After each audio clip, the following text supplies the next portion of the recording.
Jewish philosopher मेमोनिडीज कहते हैं कि खुदा का कोई सिफत, नाम, एट्रीब्यूट नहीं है। हम ये नहीं कह सकते हैं कि खुदा बहुत ही अच्छा है या फिर बहुत ही ताकतवर है। ये इसीलिए है क्योंकि एट्रीब्यूट जो हैं वो एक्सीडेंटल, इत्तेफाकी होते हैं या फिर एसेंशियल ज़रूरी होते हैं। एक्सीडेंटल का मतलब है जो चीज़ केपेबल है चेंज होने के लिए। एक्सीडेंटल एट्रीब्यूट की एक एग्जांपल कुछ इस तरह से होगी कि मैं लेटा हुआ हूँ, और दूसरा है कि मेरे बाल सफ़ेद हो गए हैं और मेरी नाक लंबी है, पर तब भी मैं वही इंसान रहूँगा एसेंशियल तौर पर अगर मैं खड़ा रहूँ और मेरे बाल नीले रंग के हो और मेरी नाक चपटी हो, तब भी मैं वही इंसान रहूँगा बिना किसी बदलाव के। एक इंसान होने की वजह से मेरी जो एसेंशियल एट्रीब्यूट है वो है कि मैं एक रैशनल और मॉर्टल एनिमल हूँ, और ये चीज़ मेरे बारे में बयान करती है। और इसके ऑपोजिट गॉड जो है उसकी कोई एक्सीडेंटल, इत्तेफाकी एट्रीब्यूट नहीं है, क्योंकि गॉड में बदलाव नहीं आते कभी भी। और मेमोनिडीज़ ये भी कहते थे कि गॉड की एसेंशियल ज़रूरी एट्रीब्यूट भी नहीं है, क्योंकि एसेंशियल एट्रीब्यूट्स जो होते हैं उन्हें डिफ़ाइन किया जा सकता है, उनकी वजाहत बयान की जा सकती है अल्फाजों के इस्तेमाल से। और गॉड ऐसा है जिसे डिफ़ाइन नहीं किया जा सकता सिर्फ अल्फाजों के इस्तेमाल से, क्योंकि लैंग्वेज और वर्ड्स में जो है ना लिमिटेशंस होते हैं गॉड को डिफ़ाइन करने के लिए।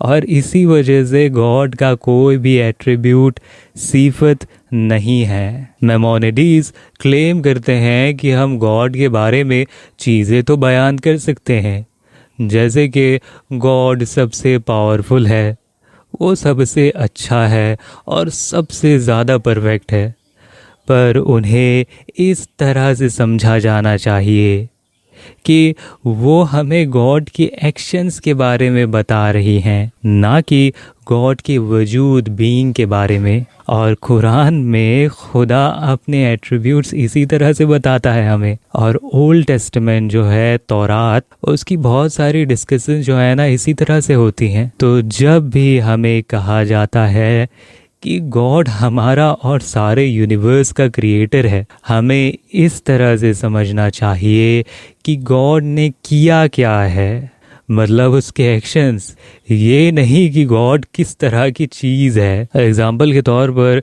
एक सेंटेंस को लेते हैं, जैसे कि मेरा दोस्त इंजीनियर है। हम नॉर्मली इसे इस तरह से समझेंगे कि मशीनें बनाना उसका प्रोफेशन है, पर मेमोनिडीज़ हमें कहते हैं कि हमें सिर्फ उसी पर गौर करना चाहिए जो चीज़ हो चुकी हो।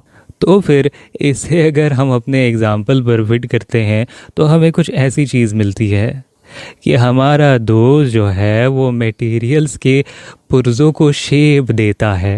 ये बात सही है कि उस मशीन को मेरे दोस्त इंजीनियर ने ही बनाया है, पर सिर्फ वो मशीन हमें मेरे दोस्त इंजीनियर के बारे में नहीं बताती। और रहा मसला गॉड की क्वालिटीज़ का, मेमोनिडीज़ कहते हैं कि उन्हें समझा जाना चाहिए डबल नेगेटिव की तरह। ये मेमोनिडीज़ की डेवलप की हुई नेगेटिव थियोलॉजी है। एग्जाम्पल के तौर पर एक सेंटेंस को लेते हैं, जैसे कि गॉड पावरफुल है। इसे हमें इस तरह से समझना चाहिए कि गॉड कमज़ोर नहीं है, और हम सिर्फ इसी तरह से ही गॉड को समझ सकते हैं। पर हम ये नहीं कह सकते हैं कि गॉड क्या चीज़ है आखिरकार, क्योंकि ये हमारे नॉलेज के बियॉन्ड है, वहाँ तक हमारी नॉलेज कभी भी नहीं पहुँच सकती। और रहा मसला कुरान में भी जो अल्लाह ने अपने एट्रीब्यूट्स बताए हैं, उसमें भी खुदा ने अपने वजूद का जिक्र नहीं किया है कि हकीकी मायनों में वो है क्या, क्योंकि हमारी अक्ल जो है उसे नहीं समझ सकती कभी भी। इसके बजाय उसने ज़िक्र किया है कि क्या क्या चीज़ें करने में वो काबिल है। और खुदा की सिफत के बारे में इस एक वीडियो में सारी बातें कवर करना तो बहुत ही ज़्यादा मुश्किल है। किसी और वीडियो में हम और भी ज़्यादा डिटेल में जाके सारी बातों को समझेंगे। और एक बात बता दूं कि इस एट्रीब्यूट ऑफ गॉड को सबसे बेहतर तरह से बताने वाले फ़िलासफ़र का नाम है इब्नुल अरबी। इनके बारे में भी हम बात करेंगे बहुत ही अच्छे से किसी और वीडियो में। पर चलिए अब जल्दी से सारी बातों को हम समअप कर लेते हैं।